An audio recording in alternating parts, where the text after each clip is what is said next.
The Field of 68 Media Network presents Red is the New Orange, a Syracuse basketball podcast. Vince intercepts a pass, breakaway for the freshman guard, he flies and slams! Aerial assault from Judah Mintz. Looking to go back door to Bell, they get it to a near corner three, knocks it down!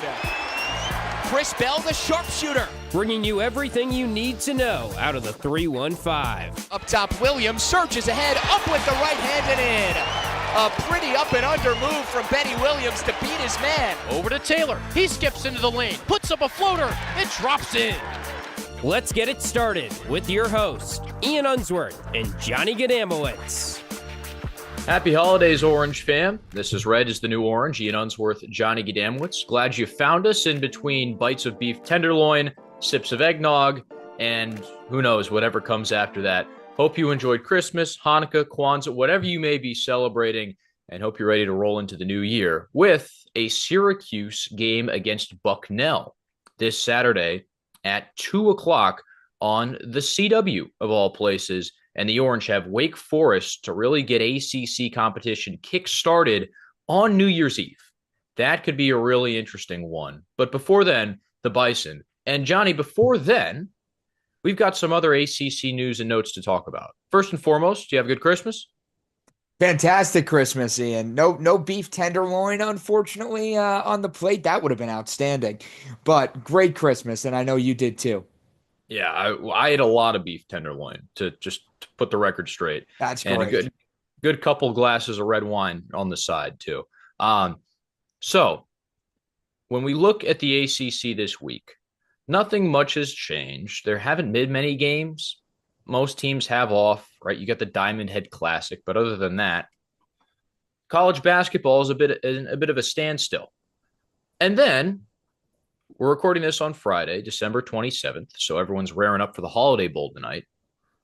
But yesterday, if you're not following the Field of 68 on Twitter, you should do that right now at the Field of 68 and follow us to F68_Cuse, because that's where you would have learned that Jim Larranaga, head coach of Miami for the last 20 years, is stepping down. And it wasn't like, I'll be done at the end of the season. It was, I'm done right now. This is the day after Christmas, right? Miami has some games coming up, but they haven't had a good start to the season, that's for sure. It's been a rough and rocky road for the Hurricanes, who are 4-8 and just lost to Mount St. Mary's in overtime, then have BC coming up. So Jim Larranaga had 11 days to think about this. And it was probably weighing pretty heavy on his mind when it's Christmas, the grandkids are around, and you're worried about who's leaving for the portal in the offseason. 75 years old, you mentioned it, bad start to this year, under 500 last year. What's weird is that the year before that, they went to the Final Four. And a point you just brought up, Ian, that I thought was really telling was if you listen to that press conference that the U put on yesterday, you know, he cited the portal as indirectly, I guess, but as kind of one of the main reasons. You go to a Final Four and then the next year half the team leaves. And I think he represents kind of, you know, that older coach that is so used to how things were. And that's not to say that these guys can't adapt, but it's a whole new ball game. And I think all you got to do for evidence for that is kind of look at the conference over the past couple of years. I saw a John Rothstein tweet yesterday when all this was happening. I think it was something like, you know, since 2016 or 2017. And it just listed all of the coaches that the ACC has lost. And it's not just the Coach K's and the Roys and the Boeheims, but, you know, you look at the Tony Bennett's, the Mike Brays, the guys who it's not an age thing, but just for whatever reason, you know, kind of have gotten rubbed the wrong way with the direction that the sport has moved in. There's no changing it. It is what it is. Hopefully there's some more clarification and it's not as chaotic and as crazy as it is right now. But it's hard to have any gripes with particularly a guy like Larranaga, who, again, 75 years old, program has kind of taken a turn for the worse for getting out now because, you know, I don't know what the road ahead for him would have been. And let's not, even though Miami had a bit of a downturn, he was still recruiting at a high level. he was still portaling guys in at a pretty high level. It's not like all of Miami's talent completely flew the coop after the 2023-24 Final Four. There was still a lot of pieces on this team. You got the Nigel Packs, Jaleel Bethea is a top 25 recruit. Like, there are dudes on this team that can play ball. But at the same time, Johnny, you mentioned the conference as a whole losing coaches. The ACC has taken a turn for the worse. That's just a fact of life. It's not fun to sit here and talk about because it impacts us. It impacts Syracuse. It impacts what everyone who covers the ACC and who loves watching ACC basketball is trying to do. But the ACC right now doesn't have the staying power of other conferences who are more equipped to fund basketball and more equipped with younger coaches who are willing to play cutthroat games to keep their players and get new ones. And it's tough to sell that to the casual college basketball fan or even casual sports fan in general that might not be huge into the college hoops, because unlike in the pros, and you don't need a sports scientist to tell you this, but you look at the college game, who is the consistent face on a year in, year out basis? It's the coaches. Why is Kirby Smart what Kirby Smart is? Why was Saban what he was? Why is Dabo what he is? Because these players come in and out, and who stays? It's the coaches. So for a league that was built on all these legendary coaches, and I'm not sure if Larranaga is quite in that same tier, although he did take both George Mason and Miami to their first Final Four in school history. Obviously, he doesn't have the banners to show for it. But when you lose those coaches who are, let's be frank, the faces of your conference, right? Because from a player standpoint, let's think about it. It's a Cooper Flagg who's a one and done. It's a Zion who's a one and done. Sure, can you gravitate toward an RJ Davis who is a consistent, has been here for a couple of years kind of guy? He's not having a great year. He's not having a great year, right? That's not must-watch television for someone who isn't living and breathing college hoops. So for me, I think there's got to be a new era of coaches almost to kind of fill that mantle and get fans locked in, because we know the players aren't staying for very long. Well, last note on this before we move on to the meat and potatoes here of Bucknell. I think revenue sharing might make life a little bit easier for everyone in the ACC. As you've probably heard, college football is driving this, but athletes are going to get paid directly by schools eventually, because the whole NIL collective, this, that, and the third thing, it's too much of a bear for the NCAA to keep on handling, or pretty much they're pretending like they're handling it. Eventually, athletes are going to get a direct cut from schools. Does this mean they'll stay? Does this mean there will be contracts in place with incentives like these players are pros? Not sure, but you don't see players in the pros trying to break contractual agreements that are getting them paid. So that's something to think about. And maybe if NIL becomes a thing and revenue sharing is plopped in right with it to where it's instituted right away, I mean, maybe a Jay Wright is still coaching at Villanova. Maybe a Tony Bennett isn't out at Virginia about a week and a half before the season starts. But hopefully revenue sharing is a change that makes life a little bit easier for everyone, because right now it's a zoo. They got to do something, whether it's revenue sharing or whatever else. I mean, I'm sure these ideas are being discussed and constantly being fleshed out. They're being discussed in Congress. They're not being discussed in the NCAA's jurisdiction at all. I mean, this is a Supreme Court issue at this point. And that's why it's taken so long, too. Like, It feels like this portal conversation hasn't been a thing for 1 or 2 years. Like, it's been going on almost half a decade. It feels maybe even a little more now at this point. So it's like, okay, is there a finish line? Yes. But you'd hope that with all the time that they're taking here, they're going to get it right, whatever that legislation does end up being. Well, all things considered, happy trails, Mr. Larranaga, to a fun career at Miami, and honestly, some pretty fun teams, especially when we were covering them. Johnny, you got to see some of the best of the Hurricanes come through the Dome And also, you got to go down to the Watsco Center once or That was one of twice. my favorite road trips in school, that Miami trip. That was a thrilling game down to the wire. Syracuse came out on the losing end, but yeah, that was a really fun team. That team that went to the Final Four. I'm sure, you know, U of M fans are going to remember that squad for a while. Yeah, and Syracuse actually played them close. It was what, like a They Judah Mintz did. drive and turnover away Yep. from a Down the stretch, Judah winning got effort. blocked on a lay-in. It was similar to the end of the St. John's game at Barclays that we did, honestly. Just Speaking of offense which, all down. Yeah. I saw a clip of Judah Mintz shooting a three the other day for the Delaware Bluecoats, the Wow. Sixers G League team. His shot looks a lot better. They've been putting in some work in those auxiliary gyms. All right, let's move on to Bucknell. The Bison, coached by John Griffin, are 4-8 this year, have not played a Patriot League game yet, but they're losers of 6 straight, and they're not exactly playing world beaters.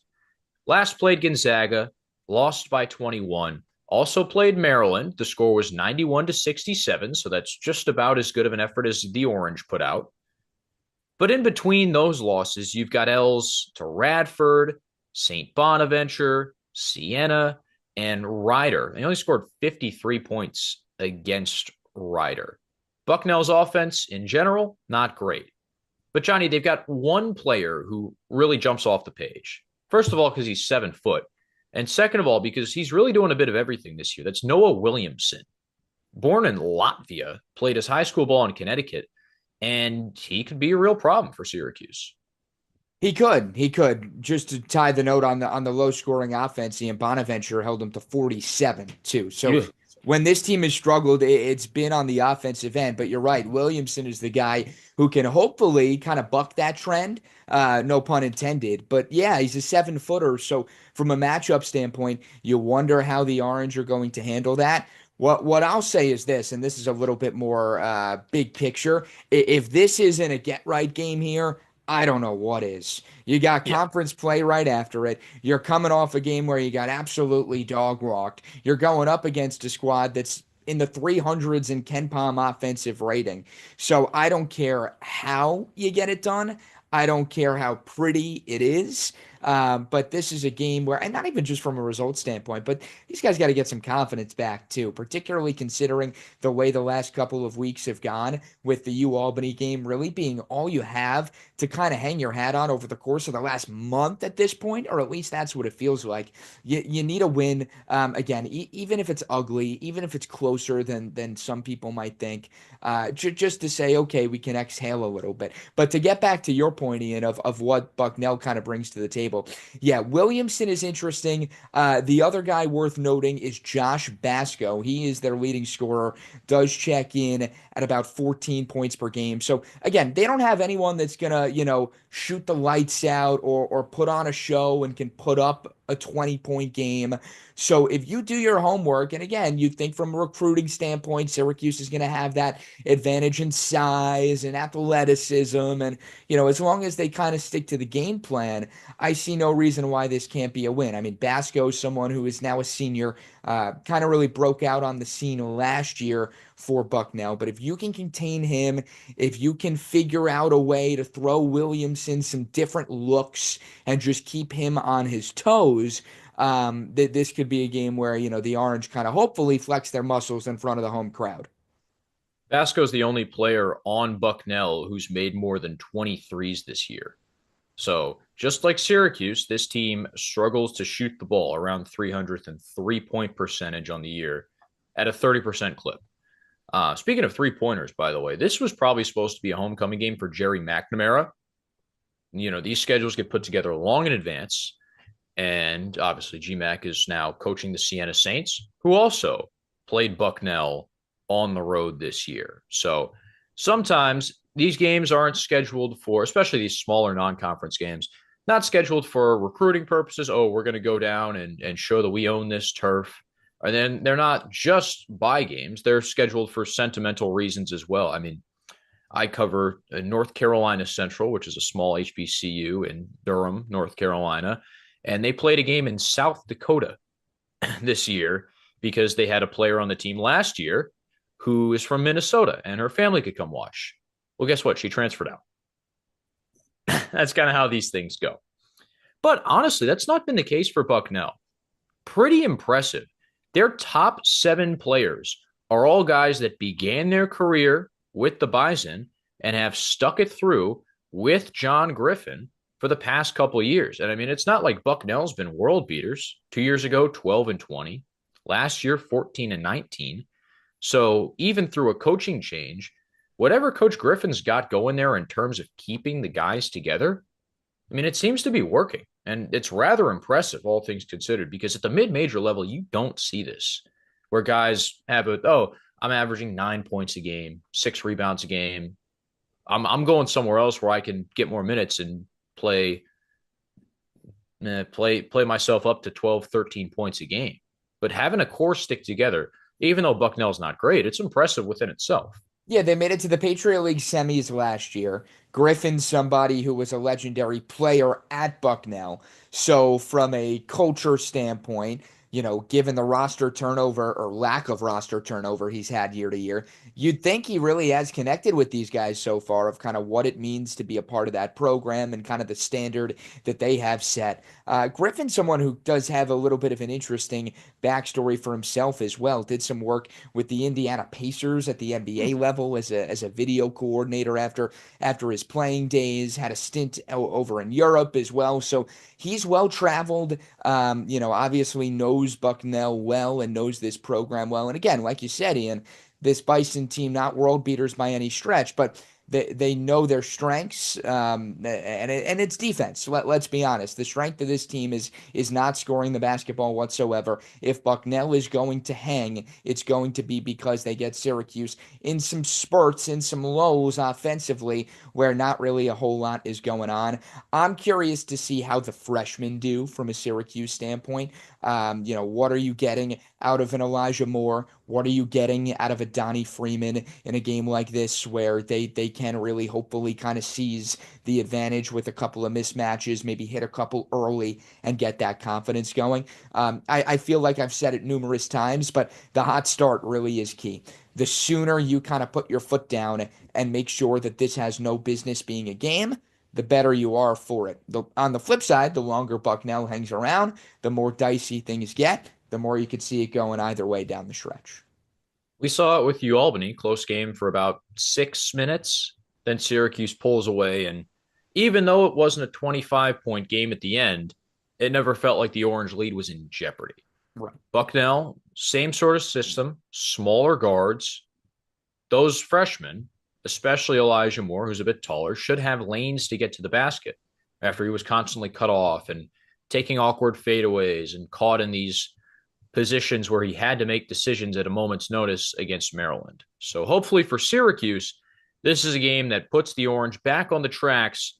3 days later, you turn it around with, the new year in the back of your head. You play Wake Forest at home, but by all means, this Wake team has been up and down, on and off. That is not an easy game by any means, because Hunter Salas might be the best scorer from a guard perspective in the ACC. So one more chance for Syracuse to finish off the non-conference slate on a good note. Hopefully the Orange can do it. 2 p.m. tip on Saturday against Bucknell. It's on the CW.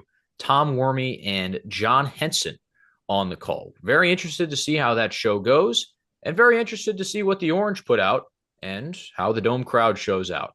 Johnny, any last thoughts? No, like I said, not quite must win, but get right. It feels weird to call these games must win. I hate that phrase too. Get it again. If this is not a get right game and the Orange don't walk out of here with a win going into ACC play, then things might get a little dicey. But we'll have that conversation. Things are already dicey. It's just going to be disappointing at this point. Correct. But let's be positive here. Enjoy the Holiday Bowl, folks, and hopefully the Orange pull out wins in football and basketball, and everyone can head to the new year happy. All right. Signing off on Red is the New Orange. Follow us on Twitter, F68_Cuse, and listen to us wherever you get your podcasts or watch our pretty faces on YouTube. I mean, we've been told we have faces for radio, but we'd like to think otherwise.